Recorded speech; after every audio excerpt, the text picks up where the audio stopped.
And so we start. Hi there, it's Mathew Blades. I am so happy that you're here and a part of this episode of Learn from People Who Lived It with Lucy. I just want to give you the heads up that we do have some pretty sensitive subject matter on this one, as we're going to be talking about childhood sexual abuse. And Lucy recounts a couple of the moments from her childhood in this episode. It can be tough to listen to. But I want to point out that toward the end of this podcast, she offers up probably the greatest tool that anyone who experienced sexual abuse as a child could use to love themselves again and find their way back to a place that makes sense. It's just, this episode is got a lot to it, right? She's funny. She's got some great stories. Dr. Dave drops a couple of incredible nuggets. I think you're going to enjoy today's episode and hope you do.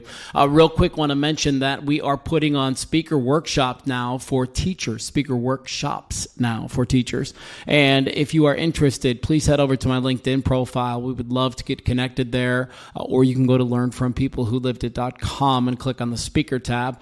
Also, do you know that I'm on another podcast? I feel like I should have let you know this a long time ago, but my buddy Chris Powell and I have gotten together for a new effort called I Needed That. The podcast is available wherever you get your podcast, and we drop on Mondays just like we do Learn from People Who Lived It. All right, let's get to Lucy's episode right after a word from Dr. Todd Hurst and his unbelievable HealthSpan MD. I'd like you to consider for just a moment that more than half of the people who are listening to the sound of my voice will have a heart attack, stroke, or heart failure in their lifetime.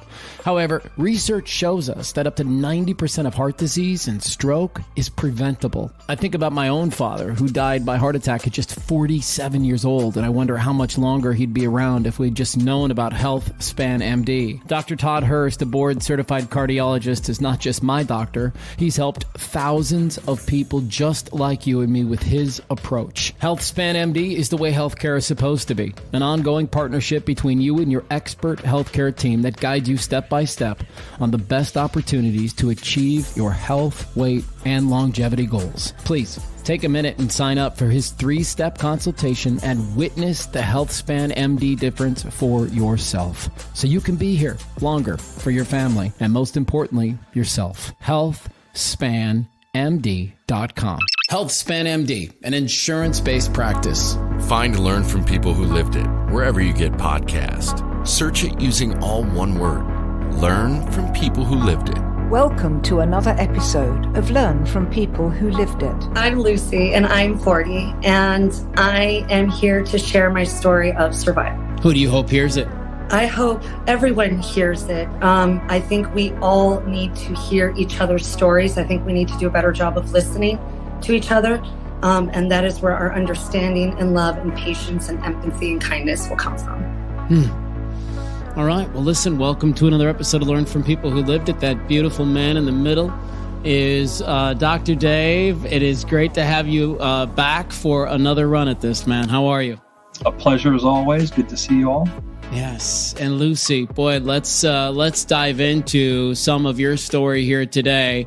When we connected via a fellow Learn from People Who Lived It alum, Jill Reed, you wrote to me about just a number of things that have kind of happened to you and for you along the way. But one of them, and none bigger than the fact that you were a victim and survivor of childhood sexual abuse.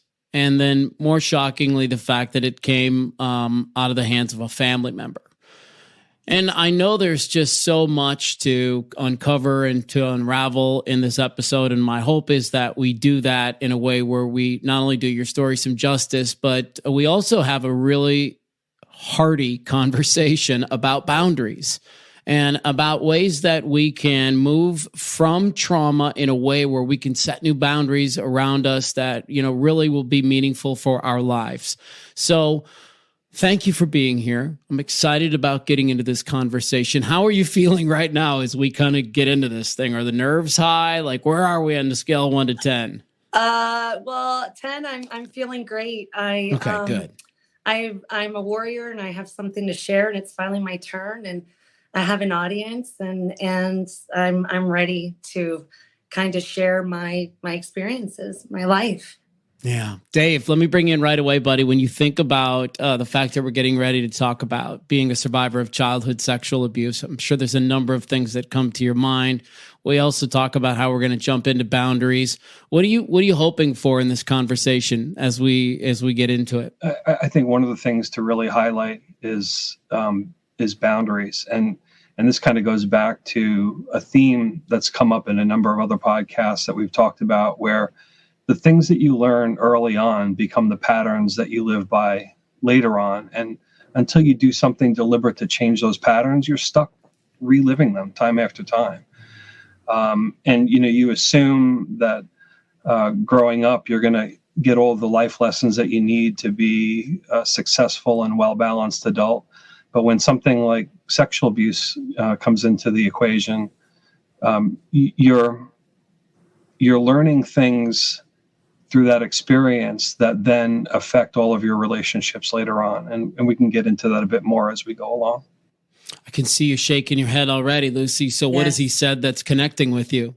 I actually like to add on to what the doctor said. Not only does it affect relationships, it actually affects the body physically, mentally. I now have some cardiac heart problems, some conditions, and working really hard, pleasing and working and, so in boundaries and, so it all kind of comes into play. It's the body physically after a while hurts too. The brain, the soul, these things break down after a while too, so it's relationships, it's the physical body, it's the mental body. It's a lot. Gosh, she is speaking loads of truth already up front. I mean, and she's right. I mean, even from your seat, right, Dr. Dave, even doctors now are kind of getting hip to the fact that, like, if we're really having some high level trauma or stress or whatever, that's impacting us physically too. Yes. Oh, sure. You're working with internal conflict, which creates a level of stress. And we've talked about this before also, that, immediate stresses release adrenaline.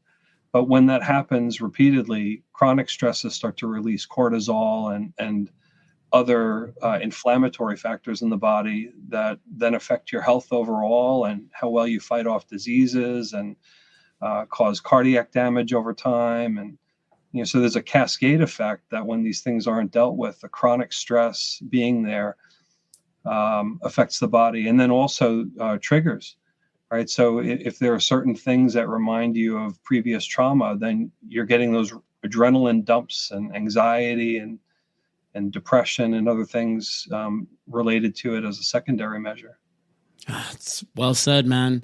Lucy, we love to talk about people's childhood kind of early on in our podcast and get a little bit of a snap into the first 10 years of your life.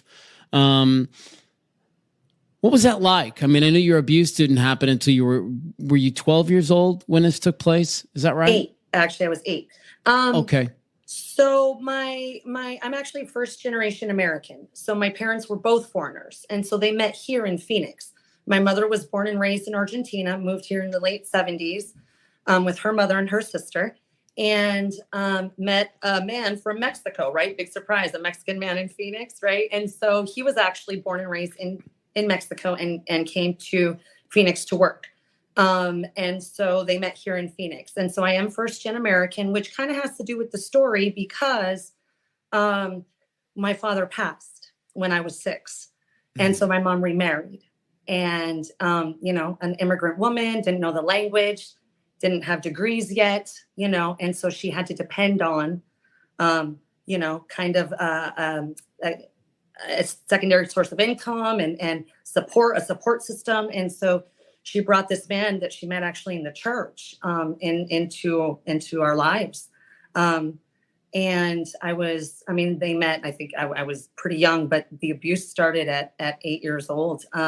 It didn't, if my father died at 6, then he was in our home at 8. It makes about, some sense that, my father passed and then she found a new boyfriend that later turned into a husband. So, yeah. And then go ahead. Sorry. What was the impact of your dad passing when you were so young? How did you become aware of that and what effect did it have on you? Well, ironically, excuse me, as a youngster, you don't really understand all that much. And he was an alcoholic. And so he wasn't home a lot. He was, in and out of rehab, jobs, in and out of jail. I mean, he was really struggling, DUIs, he was really struggling in life. And so he was always come and go, as sad as it was. And I was so young when he passed. I think, my mom said something like, well, he's gone, but I've heard it before. So it was, okay. So it didn't really affect me, honestly, until later that I realized that because of my father's issues and the cycles that he had to go through, that affected me. He'd rather have the bottle than his baby girl. He would rather have his alcohol than protect me against predators, So it wasn't until a little bit later that actually was the full impact of he left me to the dogs. He even worse than the dogs. He left me on my own just to be someone's plaything, And so that was pretty devastating. That was actually hard as a teenager and young adult to forgive him. But after, growth and forgiveness and the process and the journey that one goes through. And after I became a parent myself, all of a sudden you become a lot more forgiving of your parents and their trespasses against you once you realize the positions that they were in, because you're in those positions yourself.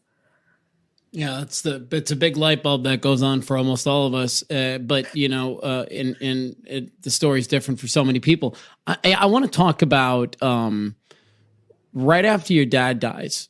How long is it before this new man comes into your life on a regular basis? Probably about a year, and then, like I said, by the time I was 8, he was already living with us. So it was about 2 years. So about a year into the relationship. Nothing happened like that. Any form of sexual abuse didn't happen until he lived in the home and I was 8. Okay. So, here we go. So you're 8 years old and the first time something happens, what's going on? What does he come into your room? I mean, give me a sense for your experience. It started off slowly. It started off very, okay. So, in 3rd grade, I was 8. I had this teacher, her name was Miss Chase. And they, after a parent teacher conference, they wanted to introduce Miss Chase, who was a single, nice teacher, to my stepfather's brother. And so, it kind of started the game of, but then she rejected him, but then somehow it was my fault. Oh, it was your fault, Lucy. Now you have to be his boyfriend or his girlfriend, Uncle John's girlfriend. And it kind of started off like that very slowly. First it was words and then it was little things like I'd ask for a glass of water. My mom would be at work and I would ask for a glass of water and he would set the glass in between his legs and make me put my hands behind my back and drink the water. Like a dog licking it from in between his legs. So it was stuff like that. And then after a while, he would just straight up come into my room at night. My mom would go in the shower. He would come and grab me. It got progressively worse as the years went on. It started a lot. I became the liar. Everything I did was wrong. It was bad. And so then I always needed a spanking, right? It was always, and so then my pants would drop. I would get a really bad spanking and then, he'd have to kiss it and make it better. And so it was just so twisted, so indirect, but direct, so manipulative. So I didn't know what was right from wrong. I didn't know what was up or down. He told me that. Did you say things to your mother?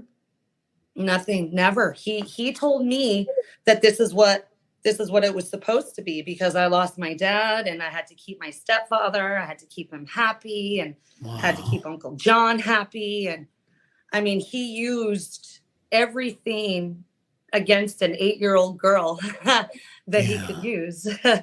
Right. And so I can still see it in your eyes. I can still see it in your eyes when you tell that story, the way you just, that, and I'm sorry to ask you to recount that, but I'm glad you were able to speak on it. Dave, I can tell you want to say something. Yeah, I mean, the diabolical thing in the situation is, as a young kid, normal is what you experience. You don't have any other point of reference to know anything different. And so if somebody, if your parents who you're relying on, I mean, you're not going to just walk away and go move out and be on your own and get away from the situation. You're stuck there, right? So you do the best you can to manage the situation with the tools that an 8-year-old has.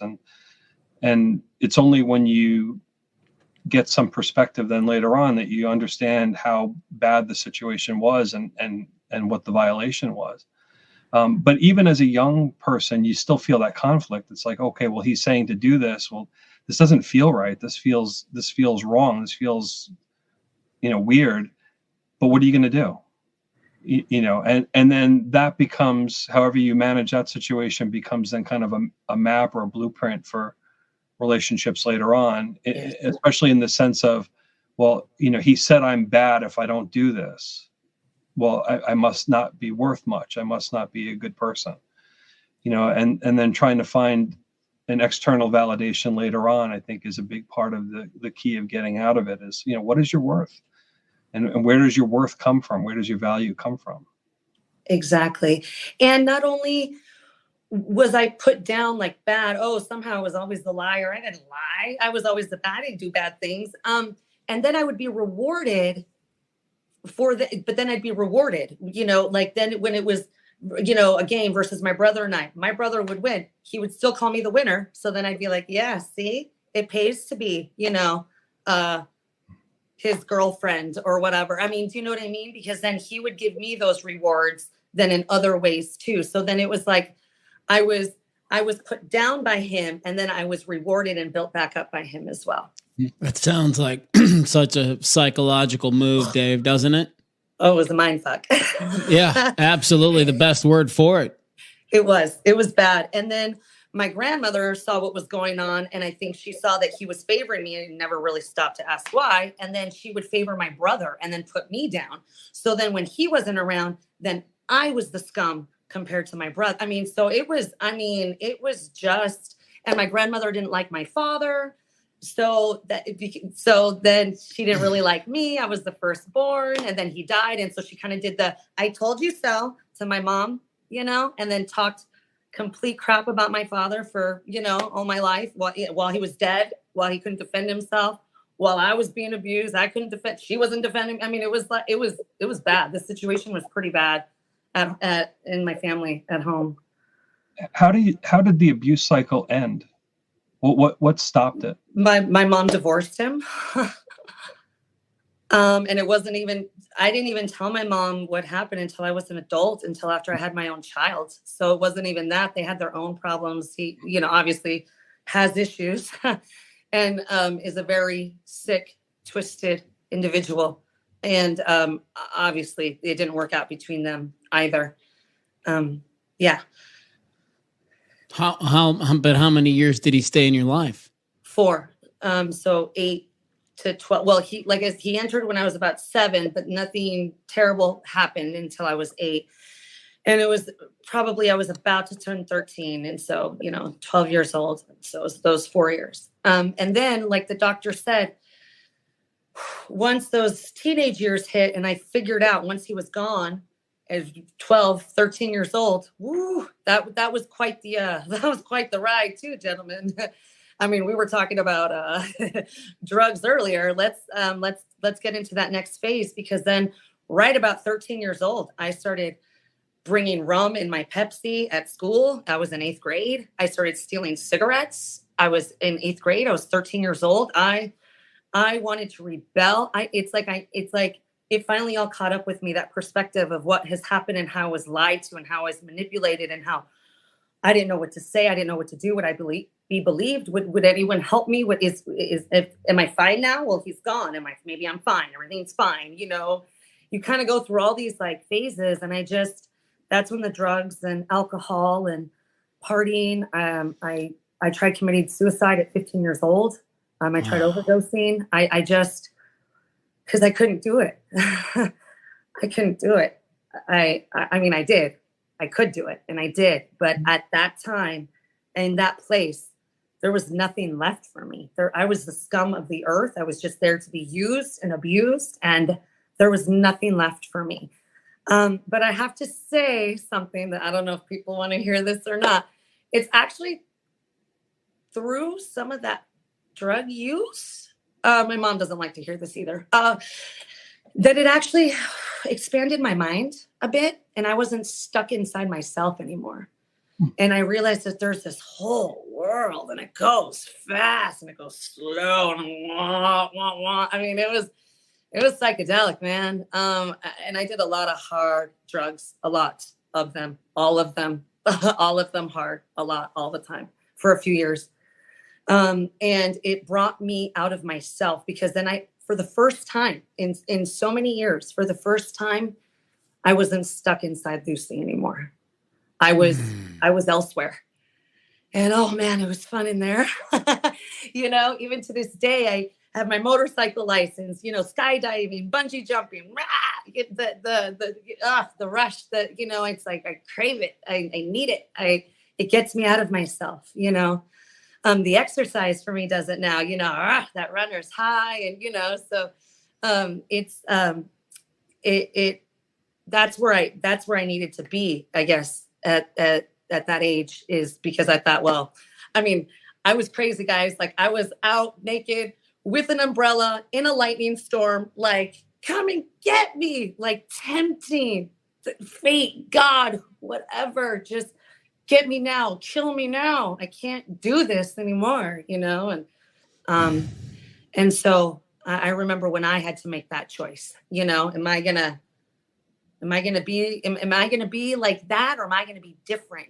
What kind of life, kind of after the drugs and partying and suicide and then I got pregnant at 19 and then I had to make a decision, what am I gonna do? Am I gonna be a jerkwad, or am I gonna warrior up and get this done and do this, and I decided to warrior up. And it's the hero's journey, Lucy. I mean, it's literally what it is. It's breaking the generational cycle, because it would have been so easy to be angry, upset, pissed off at the world, high as fuck the rest of your life. And then you just would have ruined another generation, and potentially, I mean, this stuff keeps going on because there's not enough Lucys in the world who stand up and go, hey, we're done with this part of how things are going, because it sucks. Like, the suffering is so real. And what's so crappy to me is I listen to all these stories, Dave, and I don't know if you feel the same way that I do, Dr. Dave, but it's like, man, there's just years taken off of these people's lives where they could have been doing so many better things, but instead they were stuck in the damn mud, working on things that were given to me. They were given to me. Yeah. They weren't mine. They were never mine. And I don't have to take it. I don't have to own it. It wasn't me. That's key to developing an accurate self-image, to being able to accurately view yourself and value yourself, is to realize that these things that happened don't define who you are. They're not you. They were things that happened to you because of somebody else. Right. And so once that flash of insight is the first step toward being able to make some real progress going forward. And also realizing I don't have to keep living in these patterns. I can choose to do something different. I don't know what to do, but I can choose to do something different. Right. Just that alone is enough to at least spark a curiosity to say, okay, well, what can be different? What can I change? How can I improve myself? What can I do different? That curiosity, I think, is an important part in that journey. So let me ask you a question, because you suffer some sexual abuse as a kid. Do you remember what it was like to be intimate with somebody that you felt very differently about now touching your body?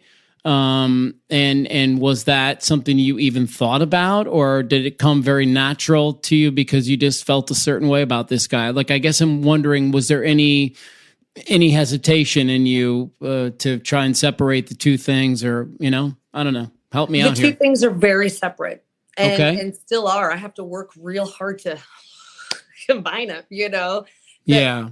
Sex love is sex and sex is love. They are not separate, that they are, that they're more one, in that kind of relationship, obviously not in all kinds of relationships, but in that romantic kind of relationship. It's separate for me, and I have to work really hard. Back then, I guess it was very easy to be sexual. So it didn't matter what I felt or didn't feel. I would just do it because I knew that that's what had to be done to keep your man. I didn't really feel a lot. It wasn't until I was an adult and started working through some of my obstacles that I realized what I'm starting to realize. I feel like Forrest Gump. I'm the opposite of Forrest Gump. What love is. He always said, I may not be a smart man, but I know what love is. I'm the opposite. I'm a very smart woman. I don't know what love is. So can you take a stab at summarizing what you said? And I want to make sure that I'm understanding. So the physical act of sex was devalued, and pairing sex with love was something that took time to develop later on. Correct. Why didn't you just say that then, Dave? It would have been so much better than me trying to spit it all out. Or me. Yeah, I mean, I loved, and we were married. He was my ex-husband. I was married once, child once, so we were married. We were living together. We were in love. But back then I didn't understand. Like I didn't have an orgasm. It wasn't that. I just would put out, right? Because that's what I had to do. It wasn't for me at all. I didn't have an orgasm until well into my 20s, right? Really? You know what I mean? So it was that it definitely has an effect. So I would just be there for him, for them, my partners. It had nothing to do with me, my sexuality, my pleasure, my fun, my love, my feelings, because I didn't know how. Because when I was a child, that was immediately, that's one of the first things that goes is your feelings. Lucy, can I ask you on behalf of people that have had a similar story to yours, how were you able to reconcile yourself sexually and achieve orgasm, right? Like what did you have to do to help yourself get to that stage where you could turn it into that kind of an experience for you? It finally took love, Mathew. It's true. It's finally through the loving someone and the act of love and being in a long-term relationship, because that's another thing. My relationships are usually, boop. So I finally got to experience love, and then I got to experience sex in love, which then manifested into making love. Mm. So it really took a deep, meaningful relationship. It did. Dave, give me your thoughts on that. And so now what's beautiful and what's great is that now that I've identified it, I won't take anything else. As you should. I'm not going to do it. It's got to be love. And I now to see, you need it that first time. And then, you have to lose it, I guess. You have to lose it in order to, but then, now I get it. Now I know that the best sex is in love. The ultimate orgasms and multiple orgasms and making love comes with love, and you can't separate the two, and it is a very beautiful thing. Good for you. Yeah. One of the things that I hear from a lot of people that I've talked to that have had trouble with relationships, and especially difficulty with relationships because of poor boundaries early on, is that they feel like their picker is broke. In other words, they keep picking the wrong person, and in a sense, they're trying to relive the traumatic experience through these other relationships and try to make it work this time. So they kind of keep reliving the same experience over and over again with different people, and of course, it never works because you're just constantly doing the same thing. What was it that spit you out of that cycle? So you finally found a relationship where you experienced love. What was different about that person, and how did you kind of allow yourself to get out of the cycle to find somebody that was a healthy match for you? Doctor, I'd like to start by saying that I cycle in and I cycle out, because then there's that next person where did my picker even go? And then And then I end up back in an unhealthy, toxic, no boundaries relationship. So it's not that it goes away forever. Like I wish it were, and I try and I strive for, but I have to say I still fall back and I still cycle back. And in fact, one of my very latest relationships was exactly that. It was like somehow I was trying to relive and work and do, and it wasn't about me at all. It's not, and it's like, how did we get here? So, but to answer your question, so yes, it goes in and out. Sometimes, you know how it is. 5 steps forward, but then you take 2 back. And it's a constant, range of motion, right? A constant scale. But it took it being about me. I think for the first time in my life and in my relationships, my romantic relationships and in love, I allowed it to be about me. And after so long, I think one of the reasons why it doesn't work and they're so short-lived is because I don't have those boundaries. And so I give all sorts of me. And then all of a sudden, when it's time to, okay, now it's time for me to collect, or now I have some expectations, or now it's my turn, and it's gone. It isn't there. And so I definitely struggle with that, doctor, a lot, even to this day, So I think what happened is in the healthy relationships that I've had with strong boundaries is because I've had a strong sense of self, a strong sense of preservation, a strong sense of love for here that just naturally emits outward. It's like I have to love myself first in order to be able to be loved by others. And then once I'm loved by someone else, then I can in turn love deeply and fully too. You actually have to love yourself and then be loved, and then you can love, So I think, and it doesn't always happen. Like I said, even recently, I mean, you still go back, but that's the goal, right? Is now I know what that feels like. I know what it sounds like. I know what it looks like. I know, Right. I know you what recognize the pattern sooner. Yes. And those triggers and those markers, those identifying markers, I'm doing well with my picker's getting better. Can we talk about boundaries, Dave? Can we kind of jump down that rabbit hole really quick? And I don't necessarily want to put on a how-to, but at the same time, I do want people that are here listening to walk away with some strategies to set some boundaries. And so let's go, Doc, from your perspective, and we can take the current story and situation with Lucy, or you can generalize, but generally speaking, let's just say somebody right now has realized, holy shit, I don't have boundaries. That's what my problem is. My problem is that, I don't love myself. I don't have love. Therefore, I can't give love, as you so brilliantly put there just a few minutes ago. I love that, Lucy. So Dave, we just realized now, boom, I don't have any boundaries. Now I want to set some. What would the next couple of steps look like? Well, where's the line? So what is an appropriate boundary and not an appropriate boundary? And that takes a bit of work, because if you come from a childhood where boundaries were repeatedly violated, you were burdened with responsibilities that were not yours at all. You were told that certain things were your fault that were not your fault at all. You were asked to do things and be responsible for things that you had no control over, right? So you have to start with, what is an appropriate boundary for me? And where does my responsibility end and the other person's responsibility begin? So that's the process. And there's no, one right answer for that. You have to kind of figure that out.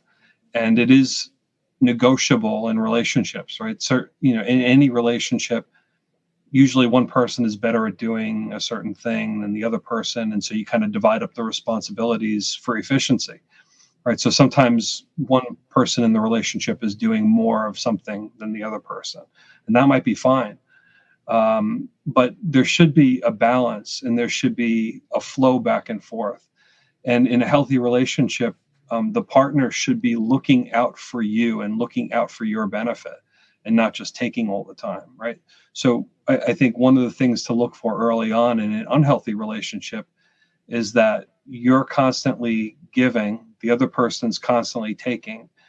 And when it comes time to having your needs met, they try to turn it around on you and try to make it seem like you're the one that's being unreasonable or selfish, when they should really be proactively looking to benefit you and looking to build you up and looking to help you on your own journey. You like some of what you heard there just a second ago, Lucy. You pointed straight at him. What got your attention? It's I just identify with a lot of what the doctor is saying, because these are things that I've recently had to contemplate, practice, apply. I mean, these are these are skills that I didn't get to practice as a child, as a teenager, even as a young adult. Pregnant at 19, I was kind of busy. So it's just this is work that I've been doing as an adult, as a 40-year-old woman, and it does work, and there is a difference, and you do see it and you do feel it. The type of relationship and the type of person and the type of care, that tenderness, that TLC, that care, and not everything that everyone does is vicious. Sometimes it just doesn't, add up like a puzzle piece. But unfortunately, I think in my case, because I have such deficit, in not only identifying, but then making those boundaries, what is the line? Great line that the doctor said. Well, first of all, what is the line? You have to know the line. And then, where are you on that line? Where's the other person on that line? And where do you come together on that line? So some of us just struggle with number one. What is the line? What is a line? If we've never seen a boundary, if we've never seen, and I think that's probably one of my biggest struggles, and something that I can relate to what the doctor was saying is, yeah, doctor, you got it. I don't even know what a line is. What is a line? I'd love to learn about the line. I'd love to, be all up in the line, but I can't identify it. I can't see it. I've never had, good, healthy relationships as models. So I think that's probably my biggest struggle. And I would assume maybe survivors of sexual abuse, that would probably be their biggest struggle as well. Yeah, I think one of the valuable things that you can do is have healthy relationships to kind of be a model. So it doesn't necessarily have to be romantic relationships. It could be just having healthy friendships and kind of figuring out where the boundaries are in friendships. So friendships, the stakes aren't as high as developing an intimate relationship and then moving in together and kind of sharing finances. Right? So not only is there physical intimacy in romantic relationships, but also you get entangled with each other's lives in a lot of ways. Where friendships, you can kind of keep a bit more of a distance. You can have acquaintances and kind of figure out boundaries there where the consequences aren't as much. But for most people, having some kind of a reparative relationship with somebody. Now, for kids, sometimes it's, you meet somebody at school and their parents invite you over for dinner, and you get to see, a different family and kind of see how that friend in school, how they interact with their parents. And then the light goes on. It's like, oh, okay, well, my situation is very different than that. But now at least you have a model of what healthy could look like. As an adult, I think you can try to find those relationships in other people and develop your sense of boundaries by trying to be friends with healthy people. I think a lot of times people that are struggling find other people that are struggling. And so you're not, because you identify with each other, you relate to each other. A lot in common, but then it's like the blind leading the blind. You never get anywhere. Mm-hmm. I've talked to folks that were in recovery and were doing really well in their recovery in terms of like not going back and using and working the 12 steps, but at some point you have to move beyond the 12-step program and just be friends with normal people, like your neighbors and people at school. And, if you have a kid in school, you're going to meet other parents and take a chance and just allow yourself to get to know some of these other folks and just be you, be authentic. You're not going to be everybody's cup of tea, and that's fine. Let me ask you, Dave, if I can, to expand on the boundaries conversation just a little bit more. And now that you've discovered that you need to set some and you're figuring out ways to set them, we have to talk about potentially the hardest part, which is enforcing the boundaries. So give us some helpful, nuggets on enforcing boundaries. Yeah. So you have to recalibrate your internal. I love that word. Yeah. So your sense about what's appropriate and what's not has to be recalibrated, and that happens when you have some experience of what a healthy relationship is like, or you get to see a healthy relationship, right? Because what that'll do, because we all do things on autopilot. I mean, that's how we live most of our lives, is on autopilot. You can't possibly think deliberately about every decision that you make during the day, right? So just as a way of economy, the brain tries to automate as many processes as possible, and to have you not think about it, but just do and react. And so that comes in ways of as simple as picking out what clothes to wear in the morning. You just kind of, oh, this looks good, this works, okay, we'll put this on and go out the door. But that also applies also to relationships. If you know that there's a process in your life that takes you to places that you don't want to go, you want to switch into the slow mode. So when you start to see that come up, say, okay, wait a second, before I do anything, before I make any decision on this, let me think this through very carefully. And so you're taking the time then to look at the situation and kind of weigh one set of facts against the other set of facts and make a decision on it, and not do it automatically. And by doing that, then you start to recalibrate how you make decisions on things. And over time, and if you do that a few times and kind of get better at it, that can then become the automatic process again. But now it's a healthier automatic process that kind of takes you to where you actually want to be, instead of taking you to the same kind of darker places that you don't want to be. How are you doing with enforcing your boundaries right now? And Lucy, what can you tell other people that have been in a similar position to you about the importance of enforcing those boundaries, and how that's going to look different all the time as you learn it? Yeah, and I think that's the key, is that I sometimes get frustrated with myself, or it's like, Lucy, you idiot, and I just have to. That's where I have to like breathe, think, and I literally picture my 8-year-old self in my head, and that gives me mercy. Like, no, relax. Remember, she didn't know. I have to like, it's okay. Do it for her. Go slow. Like, it's okay. I think a lot of survivors, or I can speak for myself, we beat ourselves up a lot. Everything is still our fault. Everything is still, we still internalize, and that's a struggle every day. That's one of those internal battles every day where it's no, it's not me, and a little mind trick that I've learned is just kind of, I picture my 8-year-old self with this stupid, ponytail and the chubby cheeks and the bangs that, after playing in the recess, you're all, like, I have to picture her. And when I do things, I do them for her. And I always tell myself, okay, she didn't have this opportunity. Okay, she doesn't know this. She didn't get this. And I try to do things for her, even though she doesn't exist anymore. But because she didn't get what she needed when she needed it, I'm definitely going to give it to her now. Yeah. But you're describing the recalibrating process. Totally. Right? I know. You're going back and saying, okay, so somehow we missed this, and it's okay that we do it differently now, and kind of giving yourself that grace and that mercy going through it.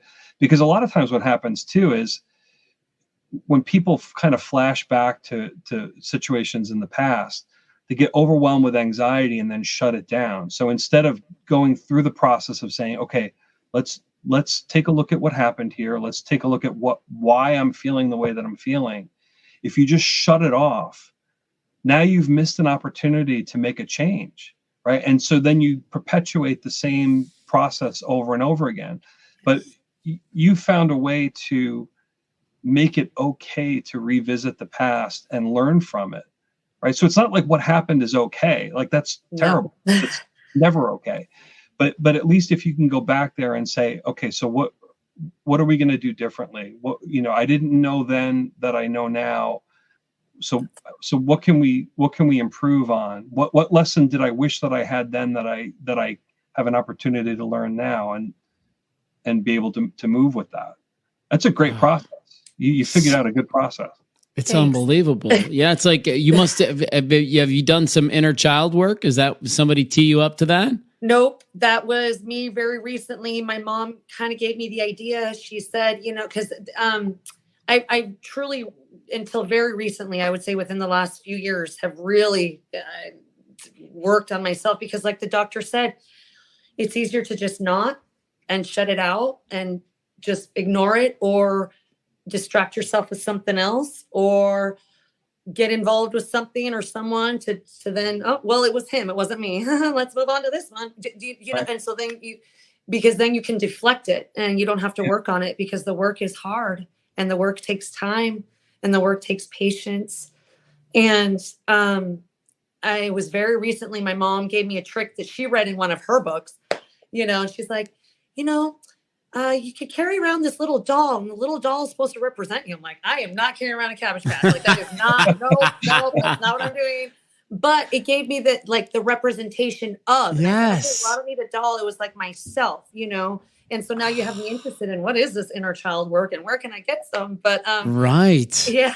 No, basically it was just kind of then after my mom kind of, with the doll, I'm like, the doll doesn't work for me. But then I don't know, a day or two, I always sleep on it. And then when I wake up, it's like clarity, and I woke up and I remember thinking, no, I'm not doing it for the doll. I'm going to do it for me. I'm going to do it for that little 8-year-old girl. And I have a picture that I now have ingrained in my head. And anytime anything ever I just and I put her right here, right in the, put that picture of that little girl in my head. And I say, I got you. We're going to do this. I got you. You touched on another important part of setting boundaries, and that is accepting the part that is actually your responsibility, right? So you had started to go into with new relationships and with new situations saying, no, that's their problem. That's not me. That's not, that has nothing to do with me. Well, in any interaction with people, in any relationship with people, there is some aspect of it that's your responsibility.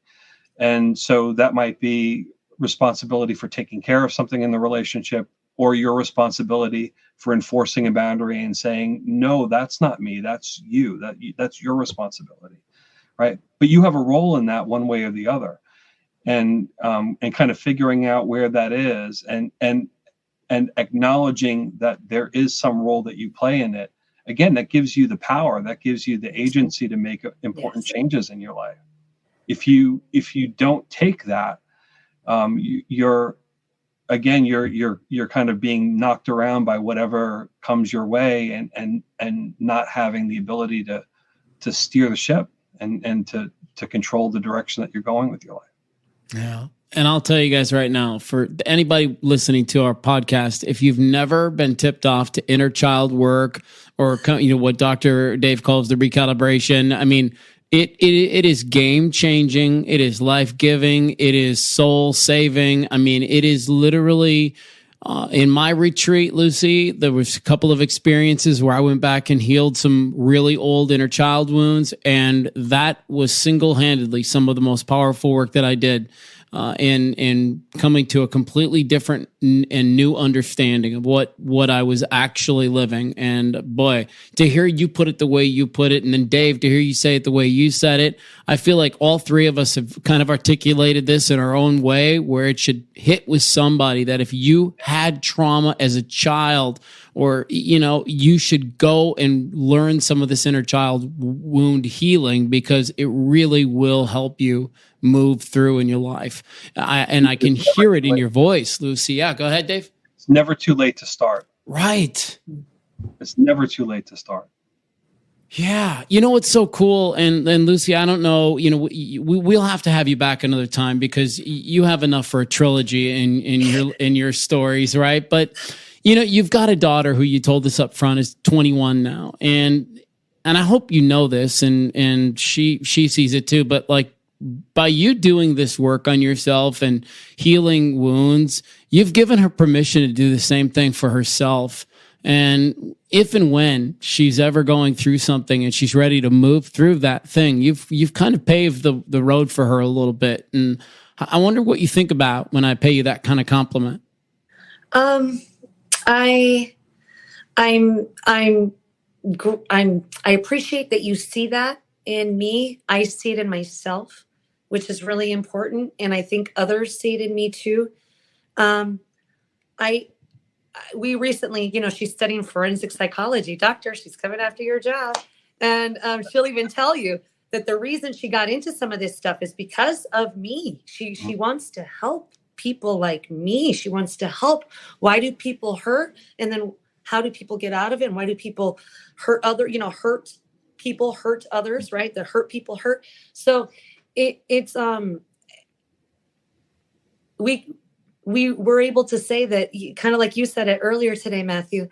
I broke the cycle. My grandfather, and then my father, and then me, and then I was the one who said, we're not doing this. This is not we're gonna do this the way I want to do it now. I didn't get to do it my way when I was a kid, so we're gonna do it my way now.